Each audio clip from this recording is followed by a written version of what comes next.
अस्सलाम वालेकुम रहमतुल्लाहि व बरकातहू। समर नेशनल वेबिनार सीरीज़ का ये 11वां सेशन है। हमने इससे पहले 10 वेबिनार मुनाकिद किए हैं और इन वेबिनार्स में हमने स्कॉलरशिप स्कीमों के बारे में बहुत तफ़सील से बातचीत की। हमने समर नेशनल वेबिनार सीरीज़ के लिए एक गूगल फॉर्म डेवलप किया था। हमने मुख्तलिफ़ ज़राए से लोगों तक गूगल फॉर्म की लिंक भेजी है।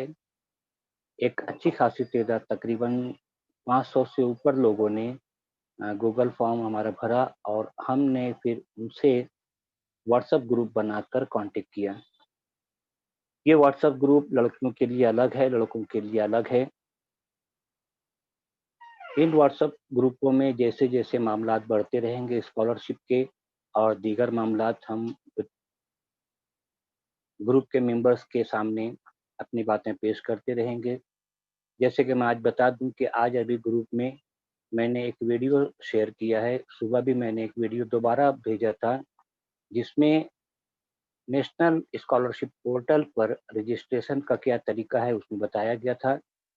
उसके अलावा अभी जो मैंने भेजा एक वीडियो, तो इस वीडियो में बताया गया है कि नेशनल स्कॉलरशिप पोर्टल पर प्री मैट्रिक और पोस्ट मैट्रिक स्कॉलरशिप के लिए जो एप्लीकेशन करना है, वो कैसे करना है और उसका पूरा तरीका उसमें बताया गया है।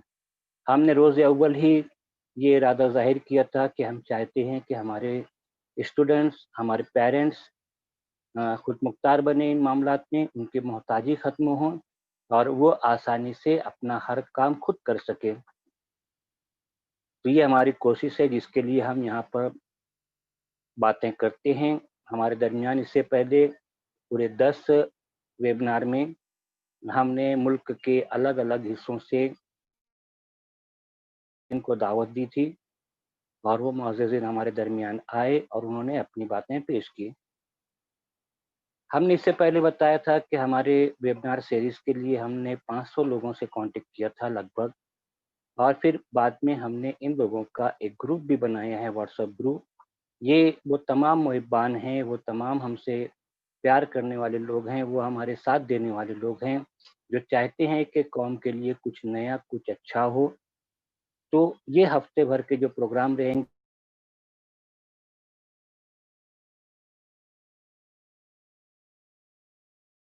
उस प्रोग्राम में वो तमाम लोग मेहमान के तौर पर मदऊ किए गए हैं, वो आते रहेंगे और हम उनकी बातें सुनते रहेंगे। उनके मशवरे, उनकी राय और उनके तजुर्बात और मुशाहिदात के मुतालिक हम जानते रहेंगे। ये बातें मैं आपके सामने दोहराना चाहता था ताकि सही ढंग से आप समझ सकें कि कौमी वेबिनार सीरीज़ क्या है। मैं एक मर्तबा फिर समर वेबिनार सीरीज़ के बारे में कुछ बात बता दूँ।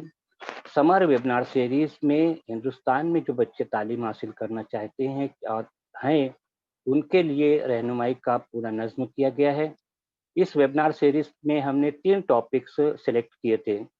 पहला टॉपिक स्कॉलरशिप स्कीमें, दूसरा topic competitive examinations for college admissions, तीसरा टॉपिक था कॉम्पिटिटिव एग्ज़ामिनेशंस फॉर सर्विसेज़। तो हमने पहला हिस्सा जो था स्कॉलरशिप स्कीम्स, उसके बारे में 10 लेक्चर के ज़रिए 10 मरतबा हम आपके सामने आए। हमने अपनी बातें कही, हमारे मेहमानों ने अपनी बातें कही और मुख्तलिफ सवाल जवाब हुए, फिर उनके ग्रुप बनाए गए, उसमें भी बातचीत हो रही है, बातें चल रही है। तो ये काम हुआ स्कॉलरशिप स्कीमों से मुतालिक। हम आगे भी स्कॉलरशिप स्कीमों से मुतालिक बातें करते रहेंगे। पिछले 10 लेक्चर्स तक हम यूट्यूब पर लाइव नहीं हुए थे। इस मर्तबा हम ये प्रोग्राम जो देख रहे हैं आप, जो मेरी बातें सुन रहे हैं, ये यूट्यूब चैनल पर भी हमारे लाइव हो रही है। तो इस तरह एक बड़े तबके को इंशाल्लाह इसके फ़ायदे मिलते रहेंगे। अब यहाँ पर हम अगली बात शुरू करते हैं और ये 5 लेक्चर्स में हम competitive examinations for college admissions के बारे में बात करेंगे। ये 5 दिनों में ये हो जाएगा, उसके बाद अगले हफ्ते से हम कॉम्पिटिटिव एग्ज़ामिनेशंस फॉर सर्विसेज की बात करेंगे, उसमें हमारा मेन टॉपिक यूपीएससी के एग्जाम्स हैं। उसके बाद हम स्टेट पब्लिक सर्विस कमीशन के एग्जाम के बारे में बात करेंगे, और फिर जो दूसरे एग्जाम्स होते हैं सर्विसेज के लिए, हम उसके बारे में मालूमात हासिल करके अपना 30 दिन का ये मिशन मुकम्मल करेंगे इंशाल्लाह। और इस दौरान जो लोग हमसे जुड़ते रहेंगे, हम उनके साथ वहां तक चलेंगे इंशाल्लाह जहां तक वो चलेंगे, रहनुमाई से मुतालिक और दूसरी बातों से मुतालिक। तो ये थी कुछ बातें। अब हमारा आज का टॉपिक, जैसे मैंने बताया कि competitive examinations for college admission से, हम उससे मुतालिक अपनी बातें शुरू करते हैं। पहले एक बात समझना चाहिए कि ये इम्तिहानात क्यों मुनाकिद किए जाते हैं। ये जो एंट्रेंस एग्जाम के तौर पर जाने जाते हैं, इनकी ज़रूरत क्या है? क्या हमारे जो बोर्ड के रिजल्ट्स होते हैं, क्या उसमें जो बच्चे ज़्यादा मार्क्स लेते हैं, क्या वो इसके लिए नाकाबिल होते हैं, या क्या वजूहत है? हम इसके बारे में पहले मुख्तसर सा जान लें। सबसे पहली बात आपको समझना चाहिए कि आपके जो बोर्ड के एग्ज़ाम्स हैं, उससे इस इम्तिहान में इतनी मदद मिलती है कि आप उस इम्तिहान को, जिसका आप एडमिशन लेना चाहते हैं, उससे पहले का जो एग्ज़ाम है, उसमें पास हो चुके हैं या नहीं, इसकी मालूमात ली जाती है। तो समझ में आता है, जैसे आपने नीट का इम्तिहान देना चाहा, आप नीट का इम्तिहान देना चाहा, तो आपको उसके लिए जो ज़रूरत है, वो ये है कि आप 12वीं साइंस पास हैं या नहीं हैं। उसके लिए आपके रिज़ल्ट की ज़रूरत होती है। तो पिछले साल का रिज़ल्ट, पिछले बोर्ड का रिज़ल्ट आपका उसमें एंट्री का सबब बनता है। होता ये है कि एक कॉलेज है या पूरे हिंदुस्तान में एक कोर्स है, मान लीजिए एमबीबीएस। तो पूरे हिंदुस्तान में जितने एमबीबीएस के कॉलेजेस हैं, वहाँ पर जितनी सीट्स हैं, उनसे बहुत ज़्यादा लोग, तादाद जो होती है वो चाहती है कि वो इम्तिहानों के लिए अप्लाई करें और इन इन कोर्सेज़ के लिए अप्लाई करें और उन कोर्सेज़ में उनका एडमिशन हो जाए। और जब इतनी बड़ी तादाद होती है सामने, तो ज़रूरत होती है कि उसमें से सेलेक्ट किया जाए कि कौन से बच्चे इस कोर्स को करने के काबिल हैं। उस वक़्त यहाँ पर वही बात सामने आती है कि भई, जिसने एप्लीकेशन किया है, क्या वो इस काबिल है कि वो इस कोर्स को कर सके? वहाँ पर देखा जाता है इनके रिज़ल्ट क्या हैं। मगर कभी-कभी क्या आम तौर पर ये बात बोली जाती है कि रिज़ल्ट्स जो हैं, वो बेस नहीं होते, रिज़ल्ट से बच्चे की क्वालिटी का सही अंदाज़ा नहीं होता। तो इसके लिए जिस कोर्स के में भी एडमिशन के लिए नोटिफ़िकेशन जारी किया जाता है, वो अदारे और वो पूरा डिपार्टमेंट ये चाहता है कि उन कोर्स में अ, ऐसे बच्चे दाखिल हों जो उस कोर्स के लायक हैं। उसके लिए हर कोर्स का एक अपना सिस्टम होता है और वो मुसाबिकती इम्तिहान देते हैं, जिसको इंग्लिश में कॉम्पिटिटिव एग्जामिनेशन कहा जाता है। तो ऐसे मुसाबिकती या मुकाबला जाती इम्तिहान के लिए उनका जो निज़ाम है, वो उसको मुतहर्रिक करते हैं। हर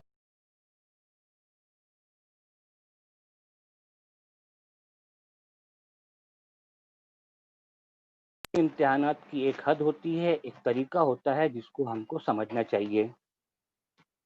तो यहाँ पर ये बात तो वाज़ेह हो गई कि आपको मेडिकल लाइन में जाना है या कोई और लाइन में जाना है, तो उसके लिए आपको एक कॉम्पिटिटिव एग्जामिनेशन, जिसको आमतौर पर एंट्रेंस इम्तिहान कहा जाता है, उसमें आपको हिस्सा लेना पड़ेगा। इसके बेशुमार फ़ायदे होते हैं। जैसे सबसे बड़ा फ़ायदा तो ये है कि वो लोग जो एंट्रेंस एग्ज़ाम पास करके एडमिशन लेते हैं, उनको फ़ीस में बहुत बड़ी सहूलत मिलती है। कहीं-कहीं पूरी फ़ीस माफ़ हो जाती है या उनको बहुत बड़ा चांस मिलता है। और बगैर एंट्रेंस एग्ज़ाम के पास किए, उसमें क्वालीफ़ाई हुए जो बच्चे एडमिशन लेने के ख़्वाहिशमंद होते हैं, उनको बहुत बड़ी रकम बतौर फ़ीस देना पड़ती है। ये इन एंट्रेंस एग्ज़ाम का सबसे बड़ा फ़ायदा है और उसमें हम खुद चेक हो जाते हैं कि हम लोगों के दरमियान किस मंजिल पर खड़े हैं। ये मौके बार-बार मिलते हैं और हम मान लीजिए कि एक एंट्रेंस एग्ज़ाम है, उसमें 15 लाख बच्चों ने फ़ॉर्म भरा है। 15 लाख बच्चों ने फॉर्म भरा है, उसमें से 15 लाख तो नहीं होते आमतौर पर इन एंट्रेंस एग्ज़ाम में शामिल। एंट्रेंस एग्ज़ाम में शामिल होने वालों की तादाद कम होती है, मगर वो जो सीट्स जिनके लिए वो दाखिले होना है, उनकी तादाद 14-15 लाख नहीं होती, वो चंद हज़ार में होती है। तो उन चंद हज़ार जगहों के लिए जब 14-15 लाख बच्चे फ फॉर्म भरते हैं, तो वहाँ पर एक बहुत टफ मुकाबला होता है और ये टफ मुकाबला क्वालीफाई करने वाले ही लोग जो हैं, उनको खुद ब खुद अंदाज़ा हो जाता है कि वो तालीम के मैदान में, अपनी क्वालिटी के मैदान में, अपनी एबिलिटीज़ के मैदान में किस जगह पर, कहाँ पर खड़े हैं। जब उनको अंदाज़ा हो जाता है, तो फिर उनकी अगली मंज़िल बहुत आसान हो जाती है क्योंकि ये एंट्रेंस एग्ज़ाम उनकी वो तमाम सलाहियतों को परखने के लिए होता है, जो उस कोर्स को क्वालीफाई करने उस कोर्स में डिग्री हासिल करने के लिए ज़रूरी होते हैं। अब यहाँ पर हम आज कुछ अलग-अलग कोर्सेज़ के बारे में बात करने वाले थे, मगर पहले मैंने सोचा कि इसके बारे में कुछ तफ़सील बताई जाए ताकि आप लोगों को अगली बातें समझने में सहूलत हो जाए। अब एक अहम बात होती है कि इन एंट्रेंस एग्ज़ाम्स की तैयारी कब से शुरू की जाए? बहुत से लोग चाहते हैं कि बहुत इब्तदाई मंजिल से इसकी तैयारी शुरू की जाए, तो बहुत अच्छी बात है ये, मगर बहुत बुरी बात भी है। बहुत अच्छी बात इसलिए है कि अगर उन लोगों ने एक इम्तिहान को निशाना बनाकर उसके मुताबिक अपने बच्चों को तैयार करना शुरू किया, तो और उसकी मनसूबाबंदी की अगर, तो अच्छी बात है, मगर कुछ लोग उसकी मनसूबाबंदी नहीं करते, तो वो वहाँ पर बच्चों के साथ ज़ुल्म हो जाता है। अब मनसूबाबंदी क्या है? मान लीजिए कि आपको इंजीनियरिंग में किसी कोर्स में दाखिला लेना है, तो यहाँ पर इंजीनियरिंग कोर्स के लिए आज जो दाखिले हो रहे हैं, तो उसमें किन बातों पर ज़ोर दिया जाता है, जो एंट्रेंस एग्ज़ाम होता है, उसमें क्या-क्या पूछा जाता है, कैसे पूछा जाता है, किन बातों की ज़रूरत होती है? अगर आपने आज मालूम किया उसके बारे में, आज समझने की कोशिश की, तो बच्चा जो तैयारी कर रहा है आप आज 8वीं से 10वीं से 12वीं से उसके लिए सहूलत हो जाएगी। तो जो पहले से मनसूबाबंदी करके तैयारी शुरू करते हैं, उनको बहुत फ़ायदेमंद होती है, मगर जो सिर्फ़ सोचते हैं कि हमको इस कोर्स में जाना है, उसकी तैयारी करना है और वो कोई मनसूबाबंदी नहीं करते, तो उनको पछताना पड़ता है। क्योंकि आपको जो जंग जीतना है, उसके मुतालिक अगर आपके पास कोई खाका नहीं है, कोई मनसूबाबंदी नहीं है, तो यकीनन आपको उसका नुकसान होगा। तो मनसूबाबंदी बहुत ज़रूरी है शुरू से ही कि बच्चे को कहाँ जाना है, किस कोर्स में जाना है, उसे क्या करना है।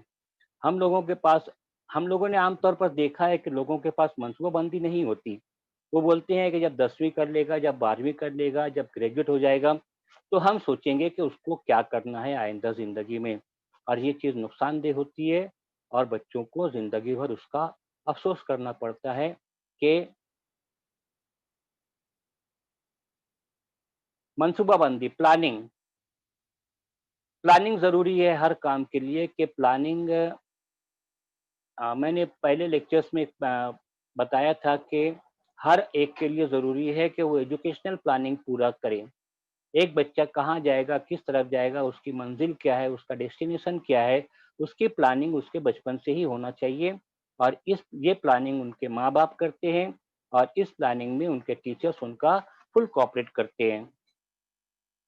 तो इस प्लानिंग के बारे में आपको सोचना चाहिए। अब यहाँ पर प्लानिंग करने के बाद आपको कुछ और चीज़ों का ध्यान रखना पड़ेगा। पहली बात तो ये कि मान लीजिए आपको बीएड के लिए टीचर्स कोर्स बीएड के लिए प्लानिंग करना है कि ये बच्चा या आप बीएड करना चाहते हैं, तो आपको सबसे पहला काम ये करना पड़ेगा कि बीएड का जो एंट्रेंस एग्ज़ाम होता है, उसका नोटिफ़िकेशन जो है सर्च करें। इस फ़ील्ड में जो काम करते हैं, जो करियर गाइड हैं और जो दूसरे गाइडेंस का काम करते हैं, उनसे हासिल करें या नेट पर जाकर गूगल करें। जब आप गूगल करेंगे, तो आप वहाँ पर सर्च करेंगे, तो आपको बीएड के लिए जो एंट्रेंस एग्ज़ाम है, उसके नोटिफ़िकेशन मिल जाएँगे, उसकी डिटेल इन्फॉर्मेशन वहाँ पर आपको मिल जाएगी। तो सबसे पहला काम आप ये करें, किसी भी एंट्रेंस एग्ज़ाम के लिए आपको तैयारी करना है, तो बहुत पहले या जब भी आपने उसके बारे में सोचा है, तो आपको उसका नोटिफ़िकेशन तलाश करना है। नोटिफ़िकेशन ढूँढिए, उसकी स्टडी कीजिए। आवाज़ बराबर आ रही है? आप अपना हेडफ़ोन या दो जो जहाँ पर हैं आप वो चेक करें। तो आप नोटिफ़िकेशन सर्च कीजिए और नेट पर उसके बारे में अदर डिटेल्स जो है वो सर्च कीजिए। तो आपको पता चल जाएगा कि इसके नोटिफ़िकेशन में कौन-कौन सी चीज़ें लिखी हुई हैं।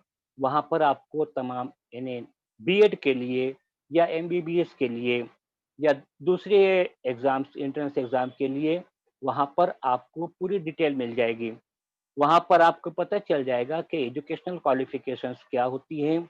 वहाँ पर जो सबसे ऊपर डेट दी होती है, तो वो डेट की वजह से आपको अंदाज़ा हो जाएगा कि ये नोटिफ़िकेशन आम तौर पर साल में किस महीने में और किस तारीख को रिलीज़ किया जाता है। ज़्यादातर यही होता है कि हर यूनिवर्सिटी का या हर कॉलेज का या हर डिपार्टमेंट का एक सिस्टम होता है कि वो इस महीने में नोटिफ़िकेशन को जारी करेंगे। तो आपको जजमेंट होता है कि कौन से महीने में नोटिफ़िकेशन जारी किया जाएगा। नोटिफ़िकेशन रिलीज़ होगा, इसका डेट का अंदाज़ा होता है, तो आपको प्लानिंग करने में आसानी होती है। नोटिफ़िकेशन में आपको जब डेट पता चली, क्वालिफ़िकेशन पता चली, तो वहाँ पर आपको मालूम प हो जाएगा कि जनरल के लिए, ओबीसी के लिए, दूसरी कास्ट के लिए किस तरह से सीट्स रिज़र्व हैं, नहीं हैं, तो क्या उनके लिए फैसिलिटी है, जो हैंडीकैप बच्चे होते हैं उनके लिए क्या फैसिलिटी है और तमाम तर बातें आपको पता चल जाएँगी। जो सबसे अहम बात पता चलेगी वो है कि ये इम्तिहान का सिलेबस क्या है। हर नोटिफ़िकेशन में हर तरह के नोटिफ़िकेशन में सिलेबस होता है, ये आप ध्यान दीजिए।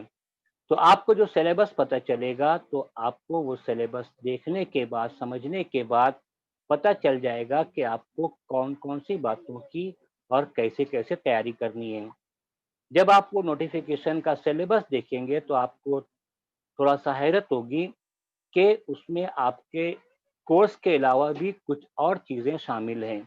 मगर ये चीज़ें आपके लिए नई हो सकता है वहाँ पर महसूस हो मगर नई नहीं होती क्योंकि वो हमारे अंदर के, हमारे बाहर की जो काबिलियत है, हमारी कॉम्पिटेंसीज़ का, हमारी एबिलिटीज़ का और हमारे एकेडमिक जो हमारा हमको जो पता है हमारे कोर्स के बारे में, उन तमाम चीज़ों का वहाँ पर ज़िक्र होता है। और एक बात हमेशा ध्यान रखें कि नोटिफ़िकेशन में जो सिलेबस दिया हुआ है, उससे हटकर सवाल नहीं आते। ये और बात है कि अगर वहाँ पर लिखा हुआ है, मान लीजिए लिखा हुआ है एक वो जनरल साइंस और वहाँ पर लिखा हुआ है कि जनरल साइंस में जो मैगज़ीन्स हैं, साइंस मैगज़ीन्स हैं, उसमें दिए हुए टॉपिक्स के ऊपर सवाल किया जाएगा। तो ये बहुत वास्ट हो जाता है, मगर बहुत लिमिटेड भी हो जाता है। क्योंकि आपको वहाँ पर फिर पिछले 2 वर्षों के साइंस मैगज़ीन्स जो हमारे हिंदुस्तान में आमतौर पर पढ़े जाते हैं, हमारे हिंदुस्तान में मिलते हैं, उन साइंस मैगज़ीन को देखकर, उसके टॉपिक्स के ऊपर ध्यान देकर आपको उसकी स्टडी करना होगी। तो नोटिफ़िकेशन में आपको सिलेबस का इल्म हो जाएगा। नोटिफ़िकेशन में ये पता चल जाएगा कि ये इम्तिहान जो होगा, ये इस एग्ज़ाम में कितने पेपर्स होंगे, उनका मूड क्या होगा, वो कैसे ऑपरेट किए जाएँगे। एग्ज़ाम में जो क्वेश्चन पेपर होंगे, उसमें क्वेश्चन टाइप क्या होगी। बहुत सारे एग्ज़ाम कंप्यूटर ये ऑब्जेक्टिव टाइप होते हैं, बहुत से एग्ज़ाम्स में क्वेश्चंस जो होते हैं उनके जवाब लिखना होते हैं, ऐसे टाइप होते हैं। तो वहाँ पर आपको पूरा अंदाज़ा हो जाएगा कि किस तरह के क्वेश्चंस पूछे जाएँगे। उसके अलावा आपको उसमें बहुत सारी बातें मालूम होगी, वो यहाँ तक बताया जाता है नोटिफ़िकेशन में कि फॉर्म कैसे भरना है, फॉर्म भरना है तो कौन से डॉक्यूमेंट सबमिट करना है और क्या-क्या करना है। इस तरह आपको एक अंदाज़ा हो जाएगा कि नोटिफ़िकेशन पढ़ने के बाद आपको अंदाज़ा हो जाएगा कि इस इम्तिहान की तैयारी में पढ़ाई करने के साथ-साथ आपको किन बातों की ज़रूरत है। जब आपको ये पता चल जाएगा कि किन-किन बातों की ज़रूरत है, तो यकीनन आपको उसकी तैयारी के लिए बहुत सहूलत हो जाएगी।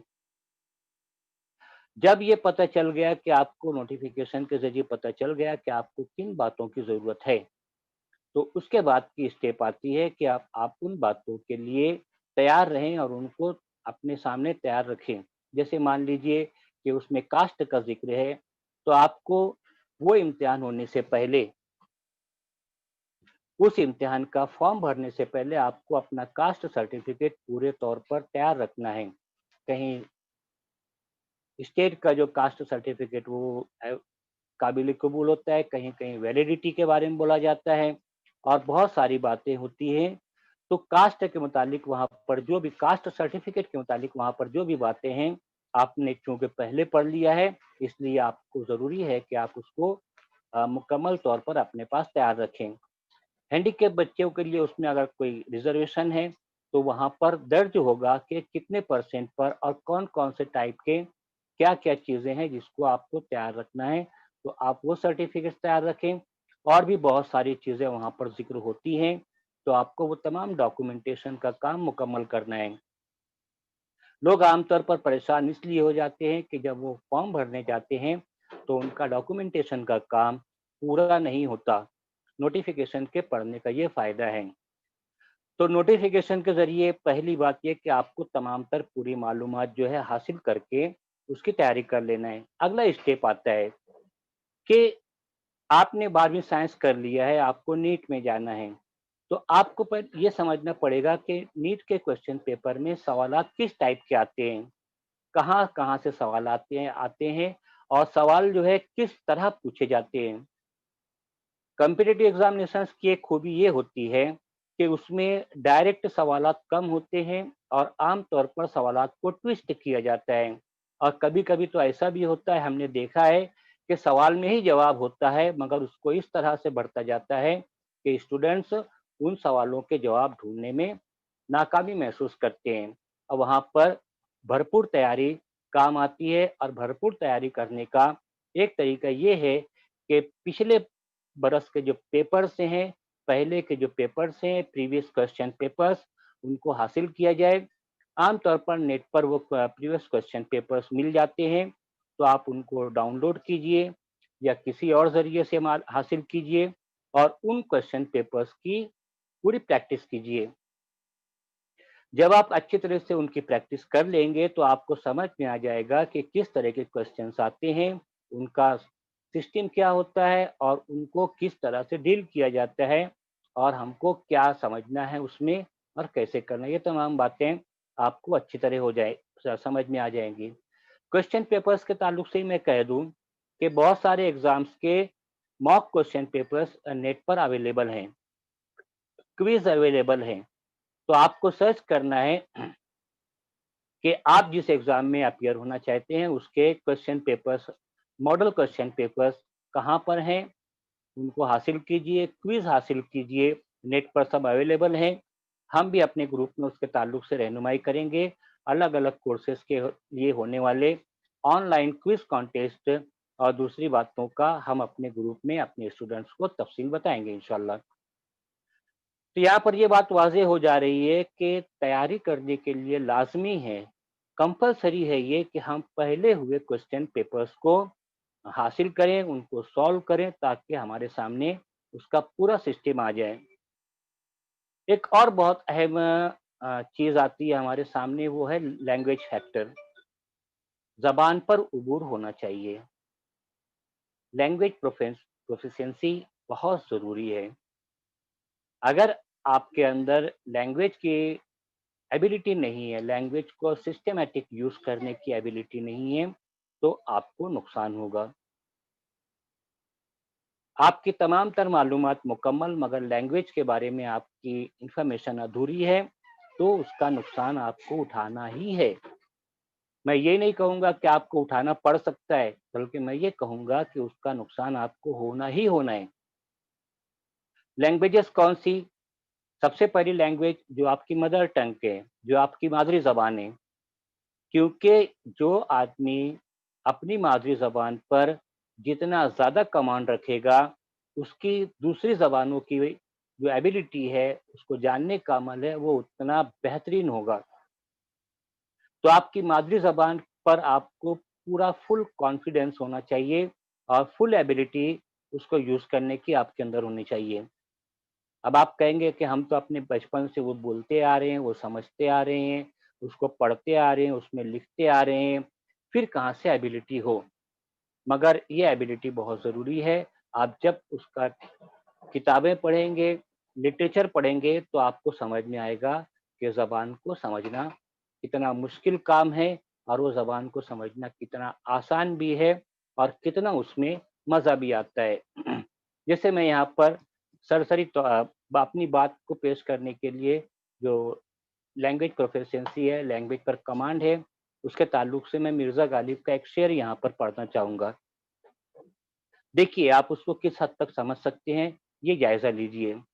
शेर ऐसे है कि काव कावे सख्त जानी हाय तन्हाई न पूछ, सुबह करना शाम का, लाना है जुए शीर का। अब यहाँ पर पहले ही लफ्ज़ में आदमी अटक जाता है कि काव काव क्या है? वहाँ पर बाकायदा एक लफ्ज़ है उर्दू का कि काव कावे सख्त जानी, हाय तन्हाई न पूछ। तो ये कब समझेगा आपको? जब आपको अपनी मादरी ज़बान पर उबूर होगा, आपको समझेगा कि ज़बान क्या है और उसके अल्फ़ाज़ क्या हैं। आपका ज़ख़ीरा-ए-अल्फ़ाज़, आपका जो अल्फ़ाज़ का ज़ख़ीरा है, ये भरपूर हो तो आप समझ सकते हैं। और जितनी ज़्यादा आप बेहतर तरीके से अपनी मादरी ज़बान को समझ सकेंगे, तो उतना ही ज़्यादा आप सही ढंग से अंग्रेज़ी, हिंदी को भी समझ सकेंगे, उसके ऊपर आप कमांड हासिल कर सकेंगे। तो 4 लैंग्वेजेस बहुत अहम है आपके लिए, सबके लिए। पहली लैंग्वेज वो जो उसकी मदर टंग है, जो उसकी मादरी ज़बान है। दूसरी लैंग्वेज है इंग्लिश। तीसरी लैंग्वेज है वो स्टेट लैंग्वेज जो जहाँ पर वो रहता है। और चौथी लैंग्वेज है हिंदी, जो हमारे हिंदुस्तान की ज़बान है, सरकारी ज़बान है या वो लाज़मी है। अब इसकी तरतीब की जो मंतिक है वो समझ लें। मादरी ज़बान में तो आप ख़्वाब देखते हैं, आप अपनी बातें बोलते हैं, अपनी बोली हुई बातों को समझते हैं, तो वो बेहतरीन होना चाहिए, उसके ऊपर आपको फुल कमांड होना चाहिए। ज़्यादातर मटेरियल जो है, वो आपको किताबों में जो मिलेगा, जो इंटरनेट पर मिलेगा, ये ज़्यादातर ये जो स्टूडेंट्स की स्टडी का मटेरियल है, वो अंग्रेज़ी ज़बान में मिलता है। तो इसीलिए हमको अंग्रेज़ी ज़बान के ऊपर भी भरपूर कमांड होना चाहिए। तीसरी ज़बान मैंने स्टेट लैंग्वेज को कहा, उसकी वजह ये है कि ज़्यादातर स्टूडेंट्स अपने स्टेट में ही होने वाले एग्ज़ाम्स को में शरीक होते हैं। जब वो वहाँ पर शरीक होते हैं, तो उनको ज़रूरी है कि वो अपनी स्टेट की लैंग्वेज को अच्छी तरह जानें और उसके ऊपर कमांड करें। कभी-कभी ऐसा भी होता है कि स्टूडेंट्स की मदर लैंग्वेज जो है, वही उनकी स्टेट लैंग्वेज होती है, तो इस तरह उनको अ, 3-4 के बजाय 3 लैंग्वेजेस का उनको ऊपर सीखना लाज़मी हो जाता है। हिंदी जो है वो हर जगह काम आती है। आपको चाहे यहाँ पर जो एग्ज़ाम है, उसका मटेरियल चाहे हिंदी में मिले, चाहे ना मिले, मगर आगे आपको जो ज़रूरत पड़ने वाली है और शुरू से ही ज़रूरत होती है, तो वो होती है हमारी हिंदी की, जो हर जगह बोली और समझी जाती है। तो इस तरह ये लैंग्वेजेस का है, जब तक लैंग्वेजेस का कमांड का मामला नहीं होगा, आपको नुकसान ही होता रहेगा। आपके सामने जो चीज़ें आती हैं, किताबें और दूसरी बार मटेरियल, लैंग्वेज एबिलिटी ना होने की वजह से उनको पूरे तौर पर समझना मुश्किल हो जाता है। तो ये हो हुआ लैंग्वेज। हमने पहले बात की कि नोटिफ़िकेशन पढ़ना है, हमने बताया आपको कि लैंग्वेजेस का क्या रूल है, हमने बताया कि प्रीवियस ईयर पेपर्स जो है उसकी क्या अहमियत है। तो हम यहाँ पर आज 3 चीज़ों के बारे में बात करेंगे, जो अहम है। और एक चीज़ जो सबसे अहम है, उसका मैंने ज़िक्र नहीं किया है क्योंकि मुझे लगता है कि ये हर एक के अंदर होगी, मगर उसका ज़िक्र करना भी ज़रूरी है, तो यहाँ पर मैं बता देता हूँ उसके बारे में। 12वीं साइंस में आप नीट का एग्ज़ाम देना चाहते हैं, तो सबसे पहली चीज़ की जो ज़रूरत होती है, वो होती है आपका सिलेबस। आपको इंजीनियरिंग के लिए अप्लाई करना है, इंजीनियरिंग के किसी कोर्स में एडमिशन लेना है, तो सबसे पहली चीज़ है 12th साइंस का वो हिस्सा जो इंजीनियरिंग में काम आएगा, तो वो आपको उसका पूरा सिलेबस परफेक्ट होना चाहिए। और चूँकि आमतौर पे बच्चों का वो सिलेबस का हिस्सा परफेक्ट होता है, इसीलिए मैंने नहीं यहाँ पर नहीं कहा, और कहा भी तो सबसे आखिर में कहा।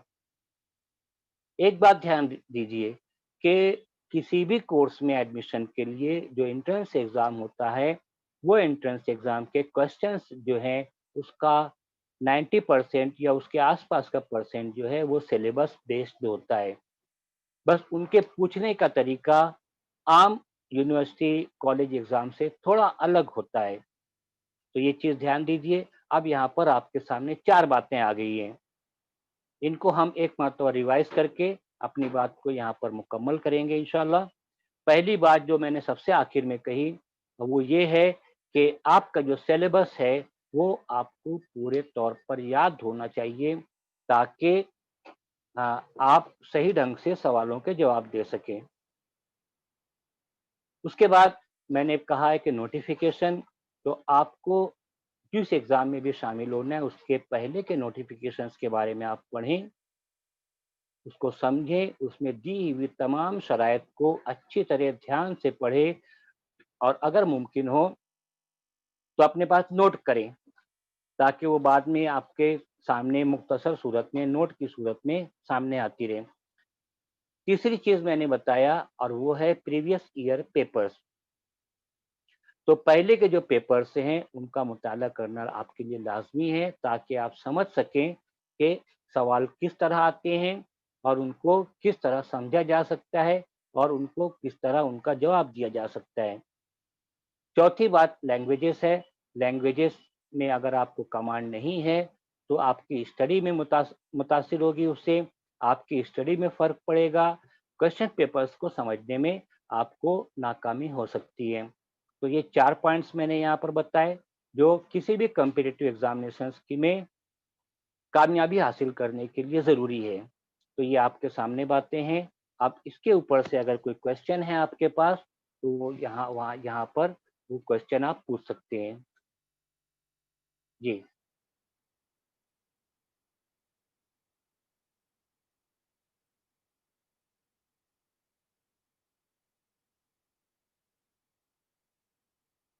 कोई क्वेश्चन?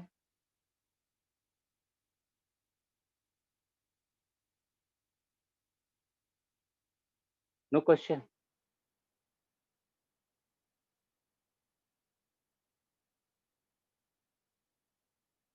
हमने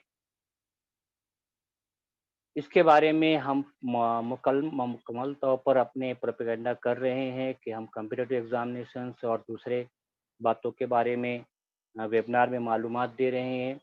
पहले हमारे साथ बहुत ज़्यादा बच्चे थे, स्टूडेंट्स थे, उनके पेरेंट्स थे, मगर धीरे-धीरे ये तादाद कम हो रही है, और आज यहाँ पर भी उँगली पे गिनने गिनने जैसी तादाद है, मगर हमारा काम है कि हम एक टॉपिक के ऊपर लोगों को गाइडेंस करें, वो काम हम कर रहे हैं, नो प्रॉब्लम।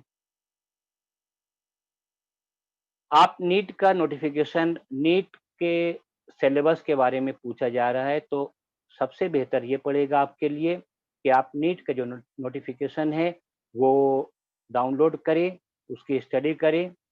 मैं यहाँ पर आज हमारे ग्रुप में नीट का सिलेबस की जो फ़ाइल है, वो भेज दूँगा। नीट के बारे में आपको वहाँ पर पूरी मालूमात मिल जाएगी, उसके सिलेबस और तमाम बातें। और कोई क्वेश्चन?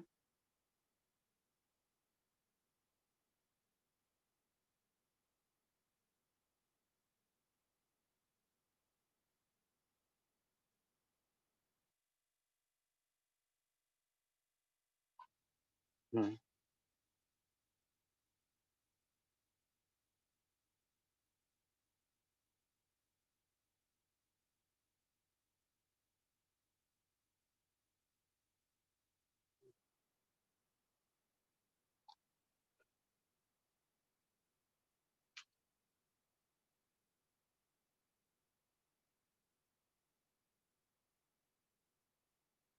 विंडो में जो आती है, दूसरा पेपर तो नहीं है।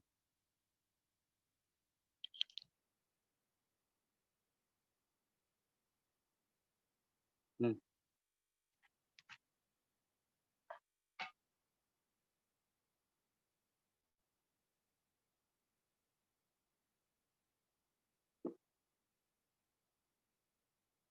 Any question more?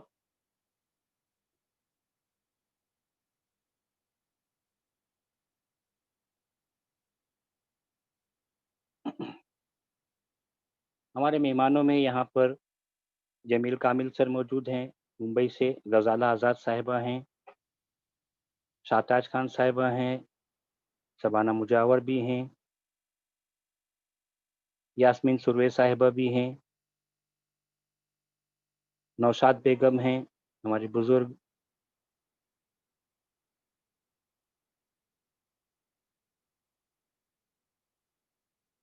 अगर कोई क्वेश्चन नहीं होगा तो हम इसको, स्कॉलरशिप का टॉपिक पूरा हो गया है। तो सऊदी अरब से जो स्कॉलरशिप है उसके बारे में आप हमारे ग्रुप में बात कीजिए, हम वहाँ पर आपको बताएंगे।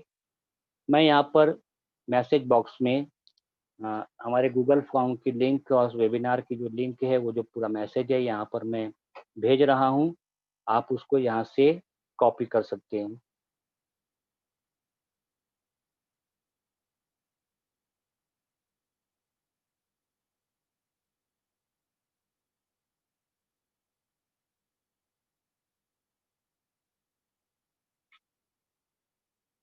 मैं इंतहाई एहतराम से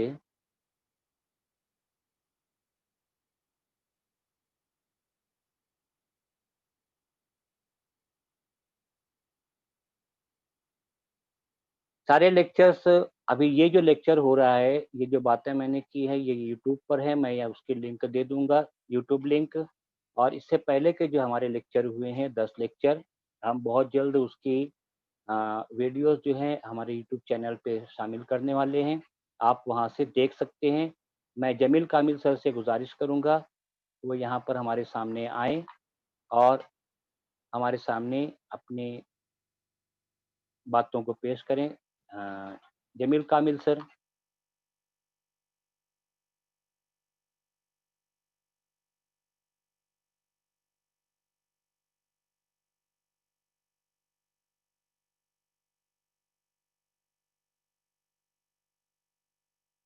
नहीं है, जमील कामिल सर नज़र नहीं आ रहे हैं।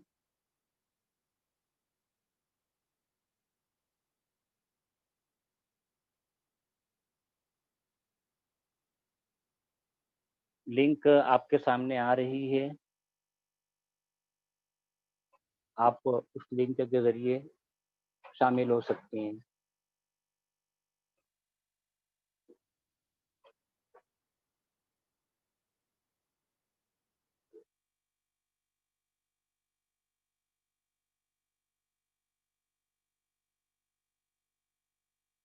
क्वेश्चन पूछिए ना सर, प्लीज़।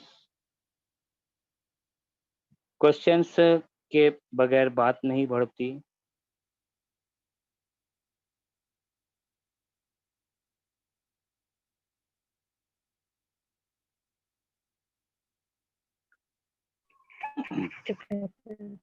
व्हाट्सएप ग्रुप में जो आपको ऐड होना है, जो बात हुई हो रही है, तो ये देखिए,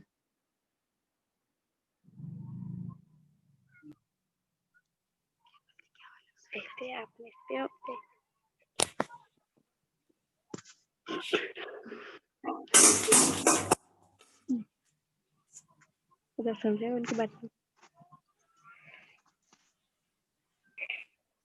अस्सलाम वालेकुम। वालेकुम अस्सलाम। क्या रीजन पर स्क्रीनशॉट खींच ली जल्दी से, पहले जल्दी से। आपके पास वहां पर से जो लोग हैं वो पी तक क्या आया, बस वहां से देखिए, यहाँ पर आपके सामने है गूगल लिंक। 12 तक क्या आया? मुबशिर बोल रहे हो भाई, क्या बोल रहे हो? आप लोग बात ना करें आपस में, आपकी आवाज यहाँ पर आ रही है। जमील कामिल सर, शेख कुरैश साहब, आप सामने आए प्लीज।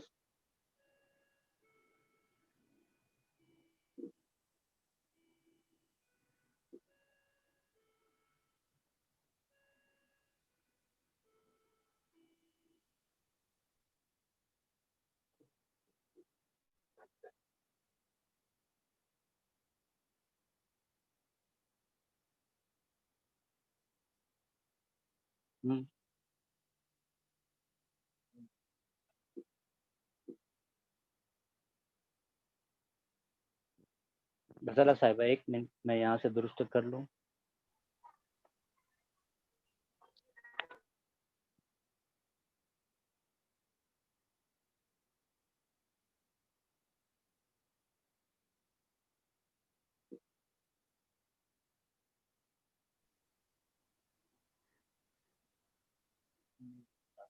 हाँ, गजाला साहिबा, आपको मेरी आवाज़ पहुँच रही है?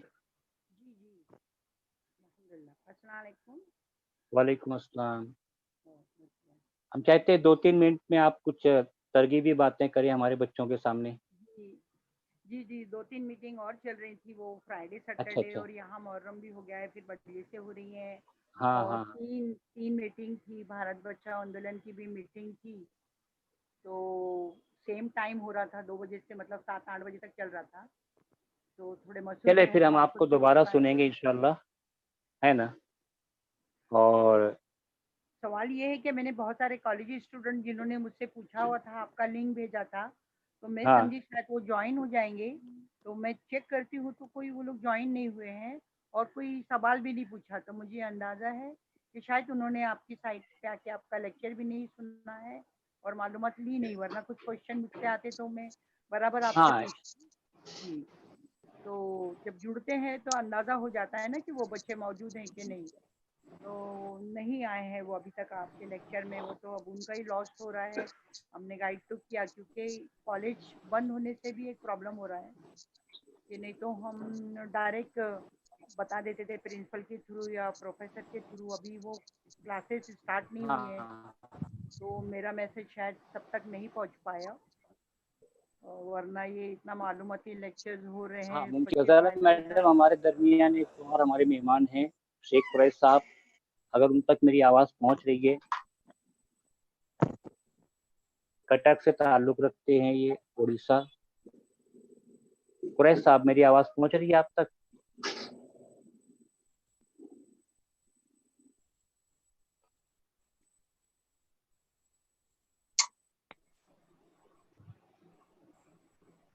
हेलो, टेक्नोलॉजी के सबसे बड़े फ़ायदे हैं। पहुंच रही है? हाँ सर, मेरी आवाज़ पहुँच रही है आप तक? जी जी। सर, हम चाहेंगे आप हमारे सामने अपनी कुछ बात करें 2 मिनट में।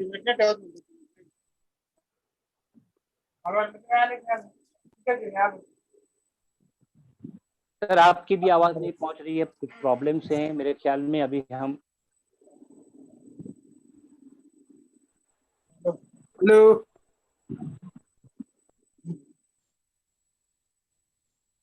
सर, हम आपको बाद में सुनते हैं।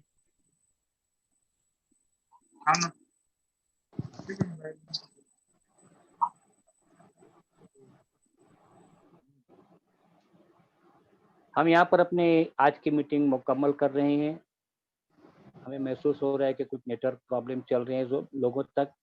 बहरहाल, जो बातें यहाँ पर की गई हैं उनको मैं दोहरा कर अपनी बात ख़त्म करूँगा कि स्टूडेंट्स को ज़रूरी है कि वो 4 पॉइंट्स पर ध्यान दें। सबसे पहला ये कि वो जिस इस एग्ज़ाम के लिए अप्लाई करना चाहते हैं, तो उसके लिए जो एग्ज़ाम पास करके आए हैं, तो उस पूरे सिलेबस की भरपूर स्टडी होना चाहिए उनको। वो इससे पहले के अपने नोटिफ़िकेशन का मुताला करें, नोटिफ़िकेशन की स्टडी करें। चौथे ये, जो इससे पहले मैंने बताया लैंग्वेजेस की बातें, तो लैंग्वेज के ऊपर वो पूरा ध्यान दें और प्रीवियस क्वेश्चन पेपर्स वो मुकम्मल तौर पर पढ़ें, समझें, ताकि उनको समझ में आए कि उन्हें किस तरह से एग्ज़ाम में शामिल होना है और उनको किस तरह पूरी तैयारी करनी है। मैं यहाँ पर अपनी बात ख़त्म करता हूँ। इंशाअल्लाह कल फिर मिलेंगे हम दोपहर में 3 बजे। अल्लाह हाफ़िज़।